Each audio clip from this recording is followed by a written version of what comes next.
Hello प्यारे बच्चों, मैं Tanveer sir, senior faculty at Aamir sir simplest education. तो आज के इस लेक्चर में आप सबका स्वागत है। इससे पहले जो भी हमने लेक्चर यूट्यूब पे डाले थे, होप कि आपने वो सब गौर से देखे होंगे। तो आज का हमारा जो टॉपिक है दैट इज़ क्वाड्रेटिक इक्वेशन। आइए इस क्वाड्रेटिक इक्वेशन को शुरू करते हैं।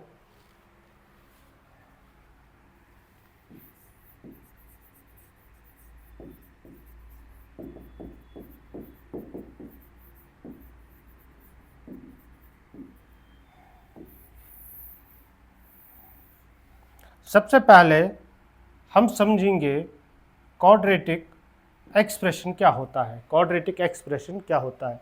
अगर मैं इस तरह का एक एक्सप्रेशन लिखूं, p of x equal a x square plus B x plus c, a not equal to zero and a comma b comma c belongs to R. ठीक है ना? इसको हम बोलेंगे ये क्वाड्रेटिक एक्सप्रेशन है। इसको हम बोलेंगे ये क्वाड्रेटिक एक्सप्रेशन है। ठीक है ना? ओके, ये क्वाड्रेटिक एक्सप्रेशन है। क्वाड्रेटिक एक्सप्रेशन, ठीक है ना? Quadratic expression. तो हमारा जो ये क्वाड्रेटिक एक्सप्रेशन है, इसको हम क्वाड्रेटिक पॉलिनोमियल भी बोलते हैं। तो अगर मैं इसी क्वाड्रेटिक एक्सप्रेशन को पुट करूं ज़ीरो, यानी यहाँ से मैं देखूं A x square plus B x plus C बराबर ज़ीरो, ठीक है ना? यहाँ पर A not equal to zero, A B C क्या है? Real numbers. तो इस वाले को हम बोलेंगे, ये इक्वेशन है, इसको हम बोलेंगे क्वाड्रेटिक इक्वेशन। ये क्वाड्रेटिक इक्वेशन है, इसकी डिग्री सेकंड है, ठीक है ना? इसलिए उसको क्वाड्रेटिक इक्वेशन बोलते हैं। और इसमें एक वेरिएबल है तो उसको बोलेंगे वन वेरिएबल क्वाड्रेटिक इक्वेशन। अगर हम इस क्वाड्रेटिक इक्वेशन के सॉल्यूशन देखेंगे, वो होते हैं minus b plus minus under root D divide by 2a, ठीक है ना? वायर ये जो d है ये होता है बराबर B square minus 4ac। d बराबर होता है बी स्क्वायर माइनस 4ac, और इसको डिस्क्रिमिनेंट बोलते हैं। क्या बोलते हैं? d is discriminant.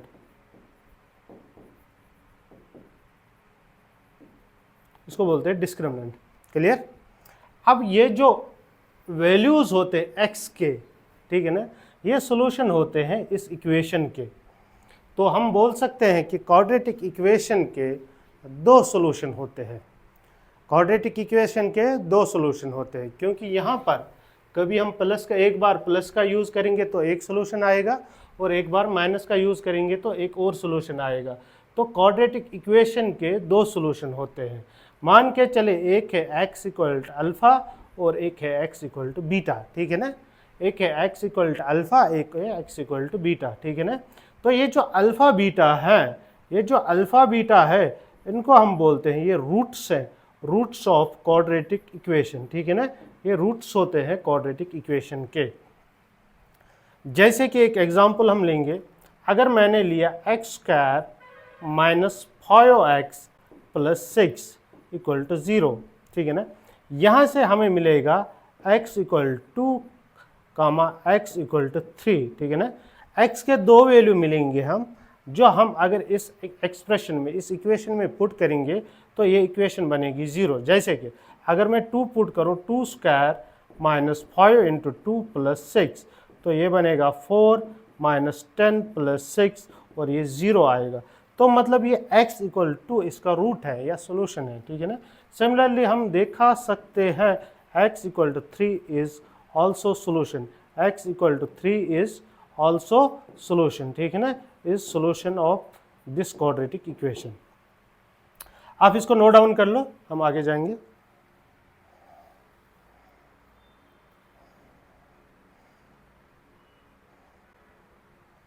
Okay, next. अब अगर हमारे पास क्वाड्रेटिक इक्वेशन है, अब मेरे पास क्वाड्रेटिक इक्वेशन है A x square plus B x plus C equal to zero, और हमें पता है इसकी कितने ये रूट्स होंगे। कितने रूट्स होंगे? रूट्स का मतलब है एक्स के वो वाले वैल्यूज़ जो इस क्वाड्रेटिक इक्वेशन को सेटिस्फाई करेंगे। मान के चले इसके दो रूट्स हैं, एक है बराबर x इक्वल टू अल्फ़ा और एक है बराबर x इक्वल टू बीटा, ठीक है ना? इसके दो रूट्स हैं। कौन कौन से वो दो रूट्स? अल्फ़ा और बीटा। अगर हम इन दो रूट्स का सम करेंगे, अगर हम इन दो रूट्स का सम करेंगे वो होता है बराबर माइनस बी बाई ए, वो होता है बराबर माइनस बी बाई है। अगर इनका प्रोडक्ट करेंगे, अगर इनका प्रोडक्ट करेंगे दो रूट्स का, वो होता है बराबर सी बाई ए। और अगर इनका डिफरेंस लेंगे अल्फ़ा माइनस बीटा, वो होता है बराबर under root D divide by A, under root D divide by A. Clear? वो होता है बराबर under root D divide by A. तो अगर हमारे पास कोई भी क्वाड्रेटिक एक्सप्रेशन है, अगर इसके दो सॉल्यूशंस हैं, अगर उनका सम करेंगे वो बराबर होगा माइनस बी बाई ए, और उनका प्रोडक्ट बराबर होगा सी बाई ए, और इनका मैग्नीट्यूड, इनका डिफरेंस का मैग्नीट्यूड होगा बराबर under root D by a. Y D किसके बराबर है? Y D equal to b square minus 4ac, ठीक है ना, डी स्क्वायर माइनस 4ac, जिसको हम डिस्क्रिमिनेंट बोलते हैं। अब हम देखेंगे नेचर ऑफ रूट्स। अब हम देखेंगे nature of roots. Nature of का रूट्स का मतलब है कि रूट्स का नेचर, रूट्स कैसे होंगे, क्या वो सारे रियल होंगे, क्या वो इमेजिनरी होंगे, क्या वो इक्वल होंगे, किस तरह के होंगे। नेचर ऑफ रूट्स, ठीक है ना, nature of roots of quadratic expression, nature of roots of quadratic expression. Clear? Nature of roots of quadratic expression. Okay,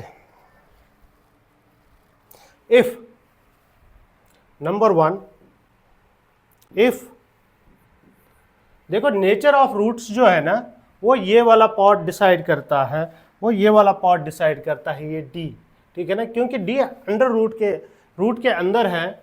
अगर डी पॉजिटिव आया तो ये एक रियल नंबर होगा, अगर डी नेगेटिव आया तो एक इमेजिनरी नंबर बनेगा यहाँ पर। तो उसी तरह x की वैल्यू एक रियल नंबर आएगी या एक इमेजिनरी नंबर आएगी। तो डी डिसाइड करता है कि क्या होगा रूट्स का नेचर। क्लियर? यहाँ पर अगर डी पॉजिटिव है, if D is positive, then roots are real and unequal, real and unequal या डिफरेंट, जिनको हम बोल सकते हैं। अगर डी पॉजिटिव है तो रूट्स जो होते हैं क्वाड्रेटिक इक्वेशन के, एक तो वो रियल होते हैं और अनइक्वल होते हैं, डिफरेंट होते हैं, यानी अल्फा बराबर नॉट इक्वल टू बीटा, ठीक है ना, alpha comma beta belongs to R, alpha not equal to beta. Clear? अगर अल्फा बीटा उस क्वाड्रेटिक एक्सप्रेशन के रूट्स हैं तो या एक तो ये बराबर नहीं होंगे और रियल नंबर होंगे। दूसरी बात, अगर d इक्वल टू 0, अगर डिस्क्रिमिनेंट 0 आता है तो उस वक्त क्या होगा?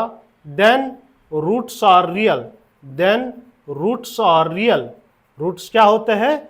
रूट्स रियल होते हैं एंड इक्वल, और साथ में इक्वल भी होते हैं, ठीक है ना, साथ में इक्वल भी होते हैं। That is alpha equal to beta, और दोनों बिलोंग करेंगे आर को, ठीक है ना, अल्फा इक्वल टू बीटा और दोनों बिलोंग करेंगे आर को। इसी तरह अगर डिस्क्रिमिनेंट लेस देन 0 है, if discriminant is less than 0, then roots are imaginary, then roots are imaginary,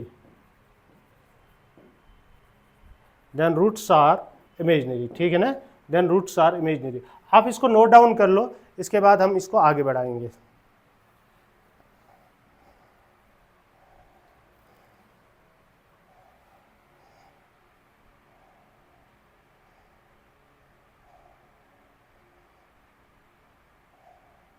Okay.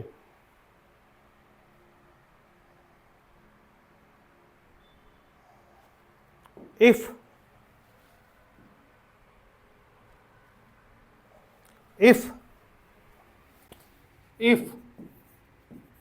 P plus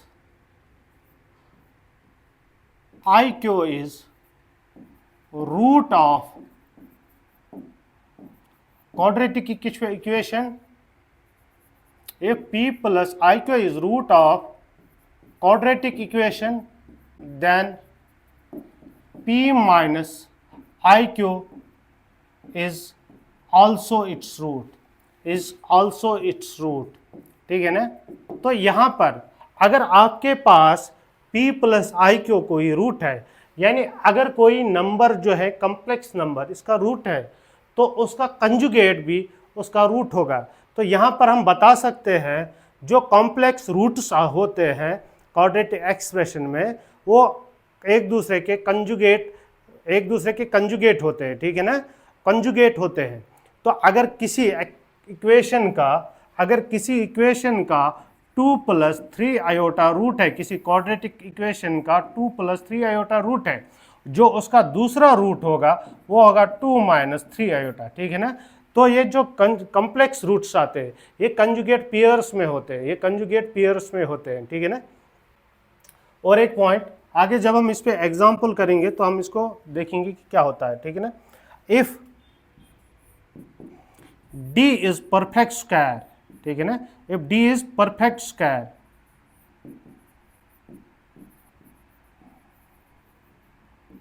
and positive and D is positive, उस वक्त क्या होगा, x जो होगा वो माइनस बी प्लस माइनस। देखिए अगर D परफेक्ट स्क्वायर है तो यहाँ जब रूट में D होगा तो वो बाहर आ जाएगा, ठीक है ना, वो बाहर आ जाएगा। तो यहाँ पर उस वक्त क्या होगा, देन रूट्स जो होंगे ना, roots are rational, clear, then roots are rational and unequal. तो एक इंपॉर्टेंट पॉइंट है यहाँ पर, जब भी आपको देखना होगा कि रूट्स रेशनल हैं कि नहीं है, तो आप क्या देखें, आपका D अगर परफेक्ट स्क्वायर है, मान के चले D की वैल्यू 4 आती है, 4 2 का स्क्वायर है, तो यहाँ पर जो x के वैल्यूज आएंगे वो दो रेशनल नंबर्स आएंगे। यहाँ पर हम बोल सकते हैं कि x जो x की वैल्यूज है वो रेशनल नंबर्स है, और ये जो रूट्स हैं क्वाड्रेटिक इक्वेशन के वो रेशनल नंबर्स हैं, क्लियर। इसके बाद, ठीक है ना, इसके बाद इफ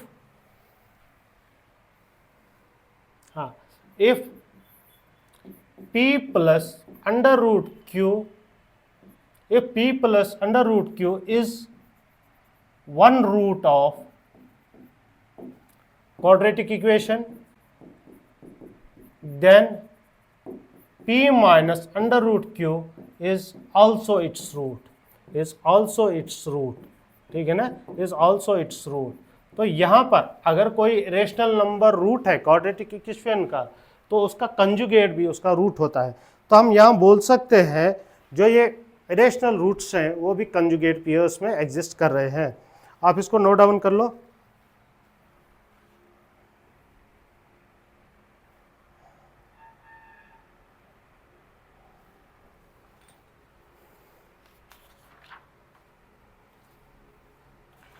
अब कुछ एग्जाम्पल्स करते हैं इस पे, ठीक है ना। अब कुछ एग्जाम्पल्स करते हैं। देखिए अगर हमारे पास अब दो केसेस होंगे। एक केस में हमारे पास रूट्स गिवन होंगे, आपको क्या करना है, क्वाड्रेटिक इक्वेशन फाइंड करना है, ठीक है ना। एक केस में हमारे पास जो रूट्स हैं वो गिवन होंगे और आपको क्या करना है, आपको क्वाड्रेटिक इक्वेशन फाइंड करना है। और दूसरे केस में हमारे पास क्वाड्रेटिक इक्वेशन होगी और आपको रूट्स फाइंड करने होंगे, ठीक है ना। दोनों केस को अलग अलग से देखेंगे। पहले वाले केस में अगर हमारे पास रूट्स गिवन है तो आप कैसे क्वाड्रेटिक इक्वेशन निकालेंगे, ठीक है ना। देखो इफ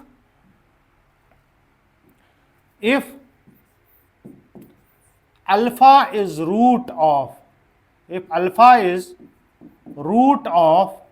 क्वाड्रेटिक इक्वेशन, ठीक है ना। अगर अल्फा क्वाड्रेटिक इक्वेशन का रूट है then x minus alpha is its factor. तो x माइनस अल्फा क्या होगा, उसका फैक्टर होगा, ठीक है ना, फैक्टर होगा। सिमिलरली अगर बीटा है, बीटा इज रूट, अगर बीटा क्वाड्रेटिक इक्वेशन का रूट है तो x माइनस बीटा क्या होगा, is factor, is its factor, ठीक है ना, इज इट्स फैक्टर। तो जब हम इन दोनों को मल्टीप्लाई करेंगे तो x minus alpha into x minus beta, ये भी दोनों फैक्टर होंगे क्वाड्रेटिक इक्वेशन के, ठीक है ना। तो ये जब हम दोनों फैक्टर्स को मल्टीप्लाई करेंगे लीनियर फैक्टर्स को, तो हमें यहाँ से क्वाड्रेटिक इक्वेशन मिलेगी। जब हम इसको फर्दर सॉल्व करेंगे, ये आएगा x square minus beta x minus alpha x plus alpha beta, ठीक है ना, इक्वल टू 0। यहाँ से मुझे मिलेगा एक्स स्क्वायर माइनस, ठीक है ना, minus alpha plus beta x plus alpha beta equal to 0। तो ये जो एक्सप्रेशन है, ये एक्सप्रेशन में हमें क्या गिवन था, अल्फ़ा बीटा रूट थे, अल्फ़ा बीटा रूट थे क्वाड्रेटिक इक्वेशन के, और हमने क्या किया, उससे एक क्वाड्रेटिक इक्वेशन बना दिया, ठीक है ना। इसको अगर हम सिंपली लिखे, तो इसको हम सिंपली लिखे, अगर एक्स स्क्वायर, ठीक है ना, माइनस, यहाँ पर देखो अल्फ़ा बीटा रूट थे, तो हम बोलेंगे हमने जो क्वाड्रेटिक इक्वेशन बनाई उसमें क्या हो रहा है, X square minus sum of roots, ठीक है ना, sum of roots into X plus product of roots, ठीक है ना, प्रोडक्ट ऑफ रूट्स।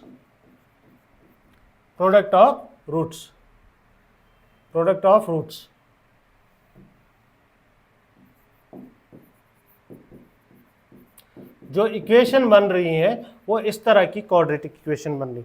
मान के चलिए अब आपके पास एक क्वाड्रेटिक इक्वेशन है जिसके रूट्स हैं 2, 3, जिसके रूट्स है x equal 2 and x equal to 3, और आपको क्या करना है, आपको क्वाड्रेटिक इक्वेशन बनाना है।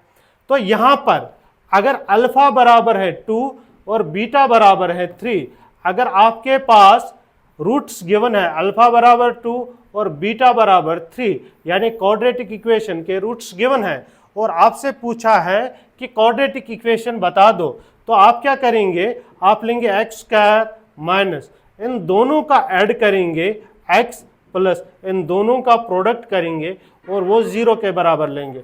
तो यहाँ से क्या बनेगा, x square minus 5x plus 6 equal to 0, ये होगी क्वाड्रेटिक इक्वेशन। तो कहने का मतलब है अगर आपके पास रूट्स हैं और आपको इक्वेशन बनानी है तो आप इस तरह से बना सकते हैं। एग्जाम्पल नंबर 2, अब मेरे पास कोई क्वाड्रेटिक इक्वेशन है जिसका एक रूट है 2 प्लस रूट 3, ठीक है ना, और आपसे पूछा है बताओ क्वाड्रेटिक इक्वेशन क्या है। You have to find the quadratic equation and one root of that quadratic equation is given. Now how we can find? We know that if one root of quadratic equation is given and it is of the form of 2 plus under root 3, तो उसका जो दूसरा root होगा वो होगा बराबर 2 minus under root 3। इससे पहले ही मैंने बताया जो इरेशनल रूट्स होते हैं वो कंजुगेट पेयर्स में एग्जिस्ट कर रहे हैं। हालांकि मुझे सिर्फ अल्फा गिवन था, अल्फा से मैंने बीटा खुद ही एज्यूम कर लिया, बीटा खुद ही मान लिया, क्योंकि हमें पता है प्रॉपर्टीज से जो हमने पहले ही पढ़ा। तो यहाँ पर जो क्वाड्रेटिक इक्वेशन होगी वो कुछ इस तरह से होगी, एक्स स्क्वायर माइनस इन दोनों का ऐड करना है, ऐड कर लो इनका, 2 प्लस 2 वो आएगा 4x प्लस इन दोनों का प्रोडक्ट कर लो, इन दोनों का प्रोडक्ट कर लो, ठीक है ना। प्रोडक्ट जब करेंगे तो क्या बनेगा, वो देखो ये बनेगा x square minus 4x plus इन दोनों का मल्टीप्लाई करो, 2 2 4 माइनस 3 हो गया 1। देखो 2 2 4 ये बनेगा 2 square minus under root 3 square, वो बराबर आएगा 1। तो हमें ये वाली क्वाड्रेटिक इक्वेशन मिली, ठीक है ना। क्लियर? होप कि आपको ये समझ आया होगा। इसका आप जल्दी से इसको नोट डाउन कीजिए so that we can proceed for the next.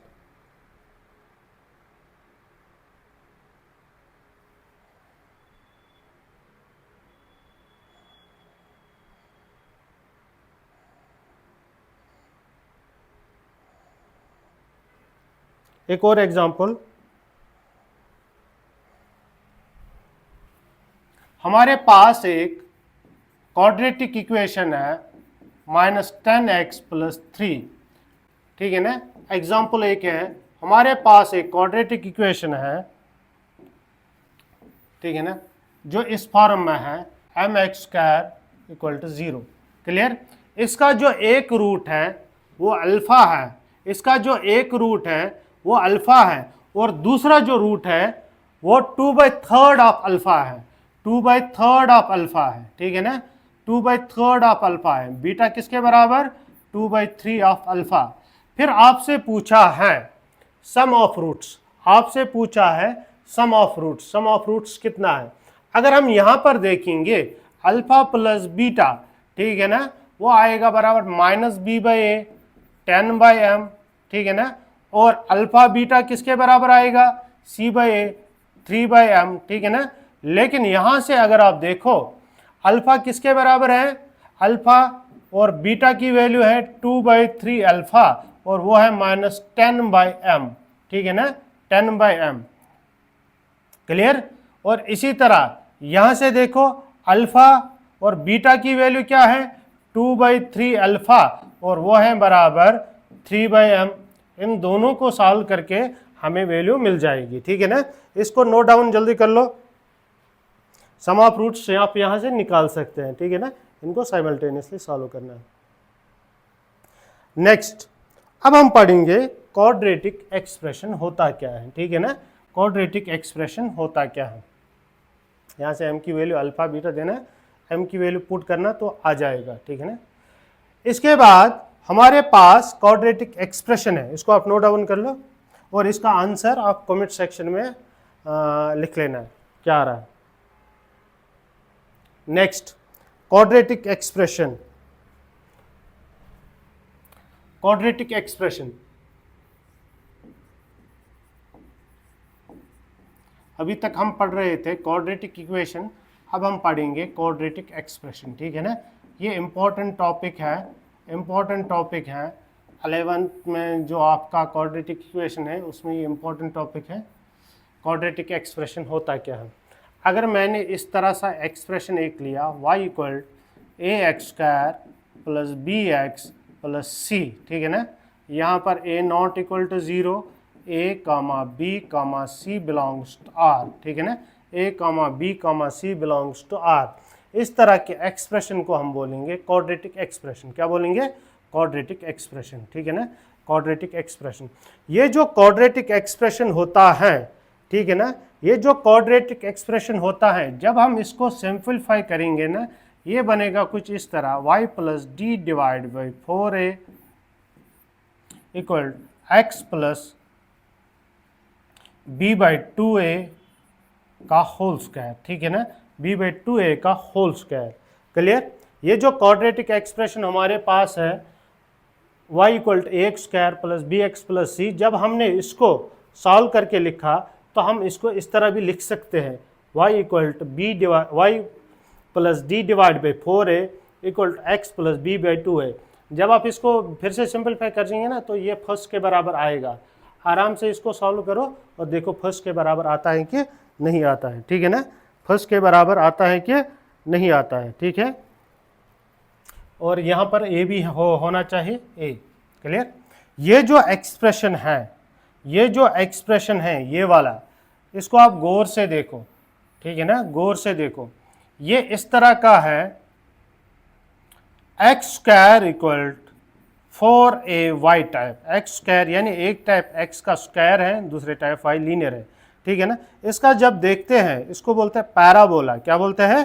Parabola. Parabola. ठीक है ना, तो कहने का मतलब है जो क्वाड्रेटिक एक्सप्रेशन है वो एक्चुअल में एक पैराबोला है। पैराबोला की जो इक्वेशन होती है वहां एक तरफ x में या y में लीनियर होता है, दूसरी तरफ क्वाड्रेटिक होता है। जैसे कि यहाँ y में लीनियर है, x में क्वाड्रेटिक होगा।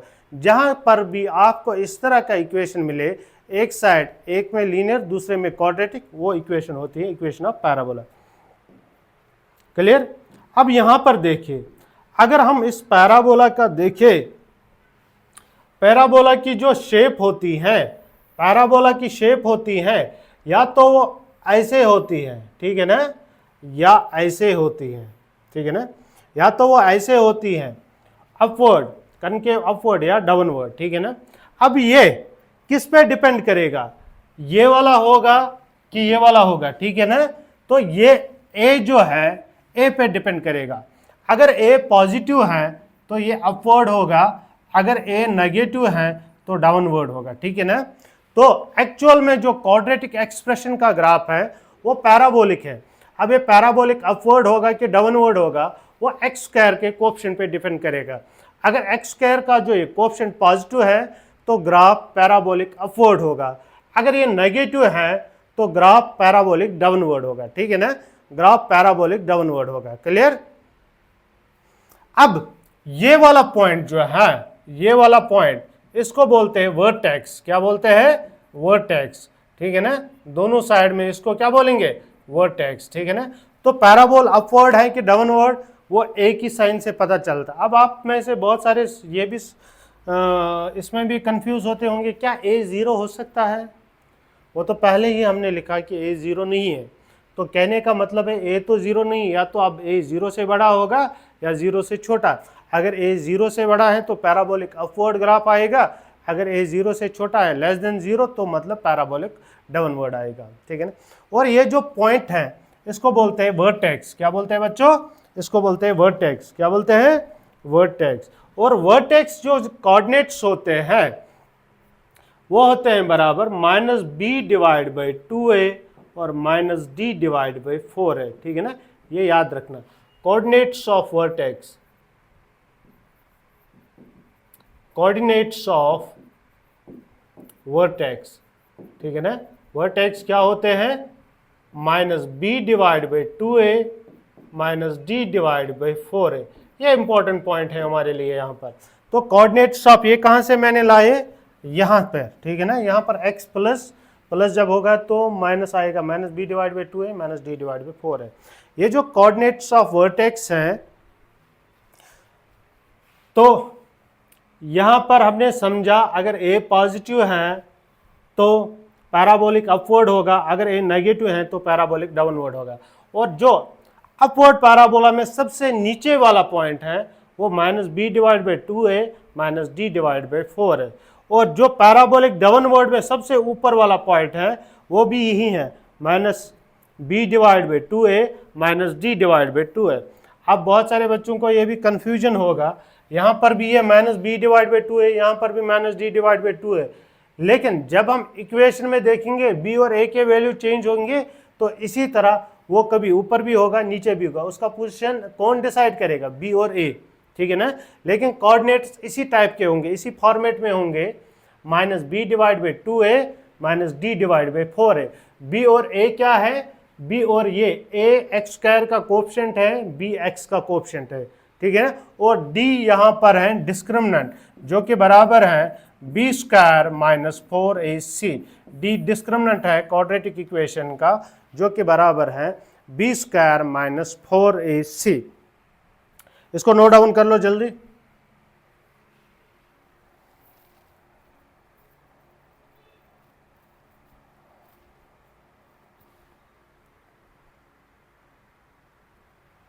Okay, next. अब हमें समझ आया ये जो y बराबर है a X square plus B x plus C, ठीक है ना। इसका जो ग्राफ होगा या तो वो पैराबोलिक अपवर्ड होगा या पैराबोलिक डाउनवर्ड होगा, ठीक है ना। पैराबोलिक डाउनवर्ड होगा, या तो पैराबोलिक अपवर्ड होगा या पैराबोलिक डाउनवर्ड होगा, ठीक है ना, या पैराबोलिक डाउनवर्ड होगा, ठीक है ना। अब अगर ये पैराबोलिक अपवर्ड है या डाउनवर्ड है, ठीक है ना, तो यहां पर अगर ये ग्राफ एक्स एक्सिस को कट कर रहा है, अगर ये ग्राफ एक्स एक्सिस को कट कर रहा है तो यहां पर y क्या होगा, ठीक है ना। अगर ये एक्स एक्सिस को अगर ये y एक्सिस को कट कर रहा है तो यहां पर x की वैल्यू क्या होगी, ठीक है ना। x की वैल्यू क्या होंगी? देखो y एक्सिस पे जो भी पॉइंट होता है वहां पर x होता है 0 on y axis x is equal to 0। और जब आप इसी वाले क्वाड्रेटिक इक्वेशन में देंगे, पुट करेंगे x equal to 0 in first, x equal to 0 in first, तो आपको y की वैल्यू क्या आएगी? बराबर c। तो कहने का मतलब ये है, ये जो पैराबोला है ये y एक्सिस को कहां पर कट कर रहा है, 0, c पे, यानी c पे कट कर रहा है। तो अगर ये ग्राफ y एक्सिस को कट कर रहा है एट पॉइंट A, तो A के कोऑर्डिनेट्स होंगे 0, c, ठीक है ना, क्योंकि ये तभी y एक्सिस को कट करेगा जब x 0 होगा, और जब आप इसमें x 0 दे रहे हैं तो y किसके बराबर आ रहा है, c के बराबर आ रहा है। और वो वाले पॉइंट्स जहां पर ये x एक्सिस को कट कर रहा है, ठीक है ना, इनको बोलते हैं, ये इसके जीरोस होते हैं, रूट्स होते हैं, ठीक है ना। जब x एक्सिस को कट करेगा, x एक्सिस को कब कट करेगा, जब y होगा बराबर 0, और जब y होगा 0 तो उस वक्त ये क्या बनेगा, उस वक्त एक क्वाड्रेटिक इक्वेशन बनेगी, ठीक है ना। और क्वाड्रेटिक इक्वेशन में हमें क्या मिलेगा, रूट्स मिलेंगे, ठीक है ना। तो अगर ये ग्राफ x एक्सिस को कट कर रहा है और x एक्सिस के वो पॉइंट्स क्या होंगे, वो क्वाड्रेटिक इक्वेशन के रियल रूट्स होंगे, क्या होंगे, रियल रूट्स, ठीक है ना, रियल रूट्स, ठीक है ना। तो सिंपली अगर क्वाड्रेटिक एक्सप्रेशन x एक्सिस को कट कर रहा है, ठीक है ना, कहीं पर कट कर रहा है, और वो जो पॉइंट्स होंगे वो इस क्वाड्रेटिक एक्सप्रेशन के या क्वाड्रेटिक इक्वेशन के रूट्स होंगे, और वो वाले रूट्स क्या होंगे, रियल रूट्स होंगे, क्या होंगे, रियल रूट्स। ये बात आपको याद रखनी चाहिए। अब आगे हम देखते हैं ग्राफ ऑफ क्वाड्रेटिक एक्सप्रेशन, ठीक है ना, ग्राफ ऑफ क्वाड्रेटिक एक्सप्रेशन। इस पे हम दो केसेस लेंगे। पहला वाला केस फर्स्ट, जब a पॉजिटिव होगा, देखो बच्चों, अगर a पॉजिटिव है, मान के चलिए x एक्सिस है, ठीक है ना। अगर a पॉजिटिव है तो ये हमारे पास x एक्सिस है, ठीक है ना, ये हमारे पास x एक्सिस है। अगर a पॉजिटिव है, ये हमारे पास x एक्सिस है, तो यहां पर क्या होगा, देखो बच्चों, यहां पर क्या होगा, a पॉजिटिव है, या तो ग्राफ इस तरह आएगा, पूरा ही x एक्सिस के ऊपर होगा, या तो ग्राफ इस तरह आएगा, x एक्सिस को टच करेगा, या तो ग्राफ इस तरह आएगा, x एक्सिस को इंटरसेक्ट करेगा दो पॉइंट्स पे, ठीक है ना। तो अगर a पॉजिटिव है मेरा, तो मुझे पता है ग्राफ तो पैराबोलिक अपवर्ड ही आएगा। अब ग्राफ तीन तरीकों से अपवर्ड हो सकता है, या तो ग्राफ पूरा x एक्सिस के ऊपर ही होगा, या ग्राफ x एक्सिस को टच करेगा एक पॉइंट पे, या ग्राफ x एक्सिस को कट करेगा दो पॉइंट्स पे, ठीक है ना। तो ये पॉसिबिलिटीज हैं। ये पॉसिबिलिटीज हमें कौन बताएगा, ये पॉसिबिलिटीज हमें डिस्क्रिमिनेंट से पता चलेंगी, ठीक है ना। अगर डिस्क्रिमिनेंट लेस देन जीरो है, तो ग्राफ x एक्सिस के ऊपर होगा, पूरा ग्राफ x एक्सिस के ऊपर होगा। अभी मैंने बताया यहां पर जो पॉइंट्स जहां पर ग्राफ x एक्सिस को कट करता है वो इसके रियल जीरोस होंगे। यहां पर तो ग्राफ x एक्सिस को कट ही नहीं कर रहा है, तो इसका कोई रियल जीरो नहीं होगा, ठीक है ना। तो ग्राफ में आप कैसे चेक कर सकते हैं कि एक क्वाड्रेटिक एक्सप्रेशन के क्या रियल जीरोस हैं कि नहीं, क्योंकि यहां पर ग्राफ पूरा x एक्सिस के ऊपर है, तो इसका कोई रियल जीरो नहीं होगा। यहां पर देखिए ग्राफ x एक्सिस को कट कर रहा है, ग्राफ x एक्सिस को टच कर रहा है, तो यहां पर डिस्क्रिमिनेंट बराबर होगा जीरो। और जब डिस्क्रिमिनेंट जीरो होता है तो दो इक्वल रूट्स आते हैं, और यहां पर डिस्क्रिमिनेंट पॉजिटिव है, यहां पर डिस्क्रिमिनेंट पॉजिटिव है, तो डिस्क्रिमिनेंट अगर पॉजिटिव है तो कितने रियल रूट्स होंगे, दो रियल रूट्स होंगे, तो दो जगह x एक्सिस को कट करेगा। अब इसका उल्टा देखते हैं, केस सेकंड, ठीक है ना, केस सेकंड। अगर a नेगेटिव है, नेगेटिव का मतलब क्या है, लेस देन जीरो। अब क्वाड्रेटिक एक्सप्रेशन का ग्राफ पैराबोलिक डाउनवर्ड आएगा, या तो वो इस तरह होगा, पूरा ही डाउनवर्ड आएगा, ठीक है ना, या तो वो पूरा ही डाउनवर्ड आएगा, या तो वो x एक्सिस को टच करेगा, या तो वो x एक्सिस को एक पॉइंट पे टच करेगा, या वो x एक्सिस को दो पॉइंट्स पे इंटरसेक्ट करेगा, ठीक है ना। अब देखो यहां पर अगर डिस्क्रिमिनेंट लेस देन जीरो है, ग्राफ तो तीनों केसेस में ग्राफ तो पैराबोलिक डाउनवर्ड ही है, लेकिन अगर वो एक्स एक्सिस को टच नहीं कर रहा है, इसका मतलब है उसका डिस्क्रिमिनेंट लेस देन जीरो है, उसका कोई रियल रूट है ही नहीं। और अगर डिस्क्रिमिनेंट जीरो है, अगर डिस्क्रिमिनेंट जीरो है तो एक जगह पर एक्स एक्सिस को कट करेगा, और अगर डिस्क्रिमिनेंट पॉजिटिव है तो दो जगह पे एक्स एक्सिस को कट करेगा, ठीक है ना, दो जगह पे एक्स एक्सिस को कट करेगा। आप इसका एक स्क्रीनशॉट ले लो या इसको नोट डाउन कर लो, इसके बाद हम आगे बढ़ेंगे।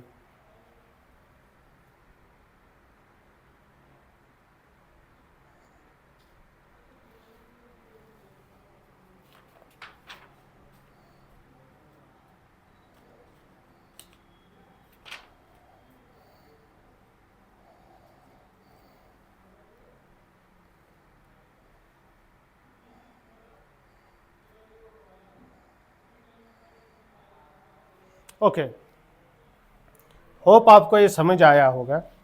अब इसके आगे देखो, रेंज ऑफ क्वाड्रेटिक एक्सप्रेशन, ठीक है ना, रेंज ऑफ क्वाड्रेटिक एक्सप्रेशन, ठीक है ना, रेंज ऑफ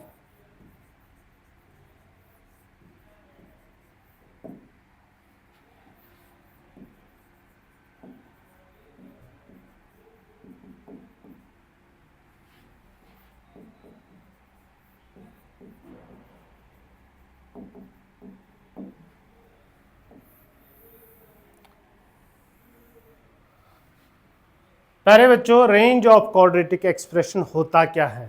अभी आप लोगों ने देखा जो क्वाड्रेटिक एक्सप्रेशन है उसका ग्राफ आता है पैराबोलिक। क्या आता है बच्चों? पैराबोलिक। अब मान के चले मेरा ग्राफ कुछ इस तरह से आया, ए पॉजिटिव है, ठीक है ना, ए पॉजिटिव है, और ये वाला पॉइंट जो होगा, ये वाला पॉइंट जो होगा इसके कोऑर्डिनेट्स क्या होंगे? -b/2a और -d डिवाइड बाई 4a, ठीक है ना, और इसको हम बोलते हैं वर्टेक्स। क्या बोलते हैं बच्चों?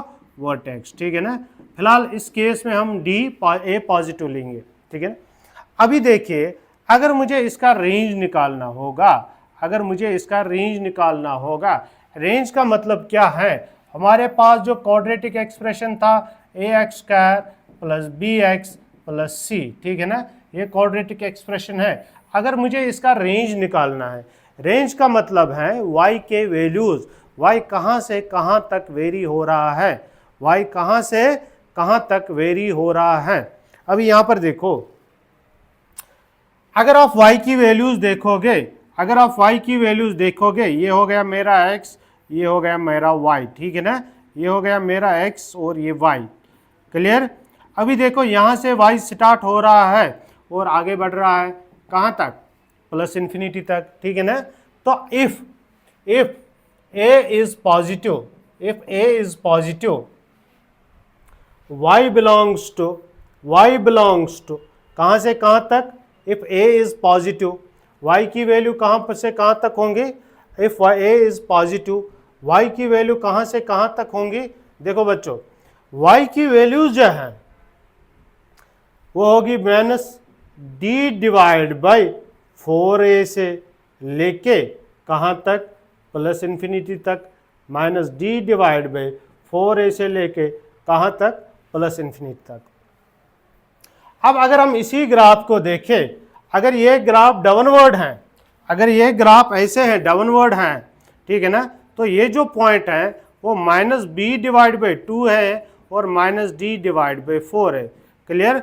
यहाँ से y की सबसे बड़ी वैल्यू जो है वो -b डिवाइड बाई 4 है, -d डिवाइड बाई 4 है। तो यहाँ y की रेंज क्या होगी?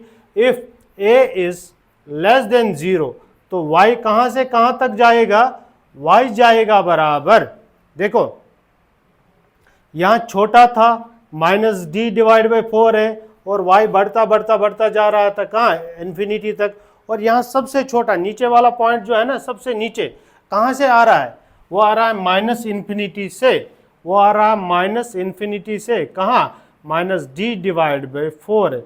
तो ये होगा रेंज y का, ये होगा y का रेंज, ठीक है ना। तो ये वाला पॉइंट आप नोट डाउन कर लो, ये वाला पॉइंट आप नोट डाउन कर लो। इसके बाद हाँ, एक और पॉइंट यहाँ पर देखेंगे, अगर if a is positive and d is less than 0, if A is positive and D is less than zero, if A positive है और डी लेस देन जीरो। ये इंपॉर्टेंट पॉइंट है प्यारे बच्चों। अगर ए पॉजिटिव है तो मतलब पैराबोला अपवर्ड होगा, और अगर डी नेगेटिव है तो मतलब एक्स एक्सिस को कट नहीं करेगा, एक्स एक्सिस के ऊपर होगा। तो एक्स एक्सिस से ऊपर का मतलब क्या है, वाई पॉजिटिव होगा, वाई पॉजिटिव होगा। तो इसका मतलब यह है कि वाई हमेशा ग्रेटर देन जीरो होगा। वाई का मतलब क्या है, A x square plus B x plus C हमेशा पॉजिटिव रहेगा। कब एक क्वाड्रेटिक एक्सप्रेशन का वैल्यू पॉजिटिव रहेगा, for all X, for all X, किसी भी एक्स का वैल्यू आप दे दो, जो ये क्वाड्रेटिक एक्सप्रेशन है ना वो हमेशा पॉजिटिव ही रहेगा, प्रोवाइडेड कि इसका डिस्क्रिमिनेंट लेस देन जीरो है और ए की वैल्यू पॉजिटिव है। इसी तरह अगर हम यहाँ देखें, इसी तरह अगर हम यहाँ देखें, अगर ए नेगेटिव है, अगर ए नेगेटिव है, ए लेस देन जीरो है, मतलब ग्राफ जो है वो पैराबोलिक डाउनवर्ड है। अगर ए नेगेटिव है मतलब ग्राफ पैराबोलिक डाउनवर्ड है। और अगर डी लेस देन जीरो है, डी लेस देन का मतलब क्या है, ग्राफ एक्स एक्सिस के नीचे है, ग्राफ एक्स एक्सिस के नीचे है।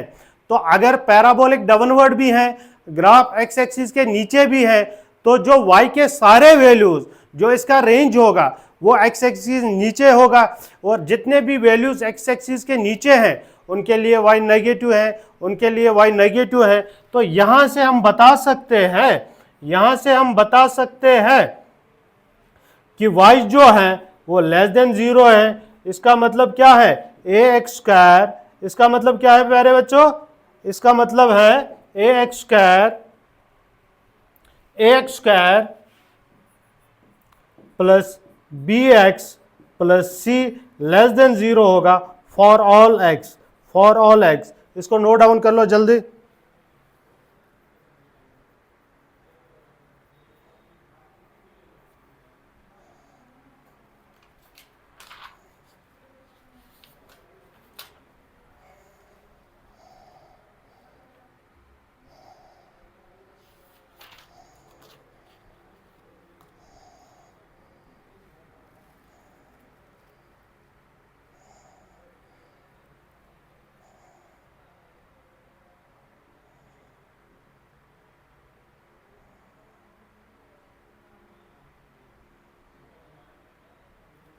ओके,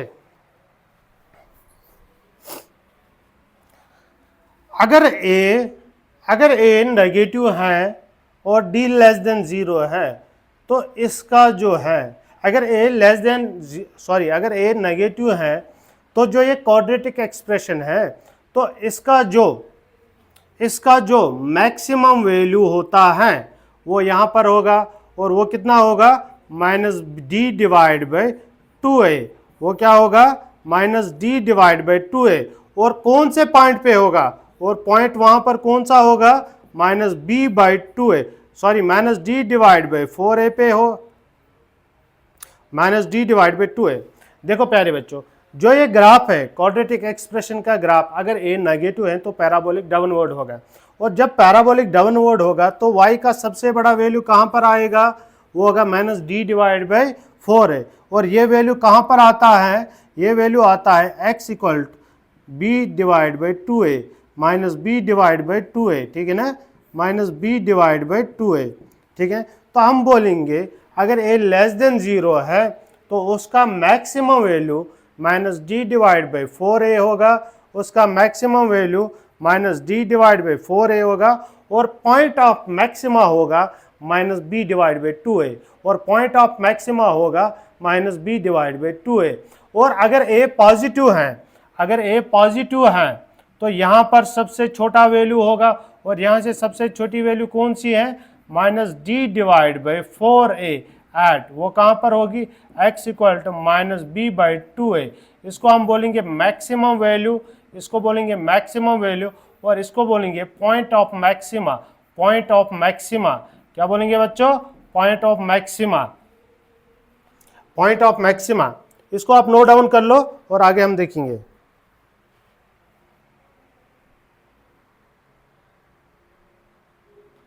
ओके, नेक्स्ट एक एग्जांपल लेते हैं, फाइंड द रेंज ऑफ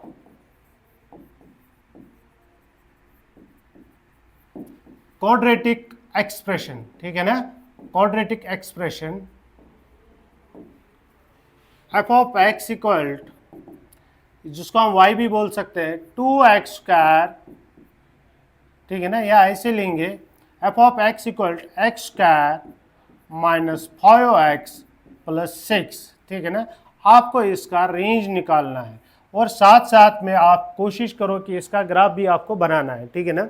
अभी देखो यहाँ पर अगर हम कोशिश करेंगे इसका ग्राफ बनाने की, तो x² के आगे जो a है वो 1 है और b बराबर है -5 और c किसके बराबर है 6, ठीक है ना, c 6 के बराबर है। क्लियरली a इज पॉजिटिव, तो ग्राफ होगा पैराबोलिक अपवर्ड्स, ठीक है ना, पैराबोलिक अपवर्ड, ठीक है ना, ग्राफ क्या होगा पैराबोलिक अपवर्ड। अब क्या करेंगे हम पहले ग्राफ बनाएंगे और ग्राफ के लिए कुछ इंपॉर्टेंट पॉइंट्स हम निकालेंगे। पहला पॉइंट है वर्टेक्स के कोऑर्डिनेट्स क्या होते हैं, वर्टेक्स के कोऑर्डिनेट्स होते हैं -b/2a एंड -d/4a। इसको हम निकालेंगे पहले। यहाँ पर अगर हम देखेंगे वर्टेक्स जो होगा वो बराबर होगा -b, माइनस हो गया +5, ठीक है ना, -b/2a, 2 × 1, ठीक है ना, -d किसके बराबर होता है b² हो गया -5 का स्क्वायर। चले अलग अलग से निकालते हैं इसको, ऐसा जमलिंग हो जाएगा।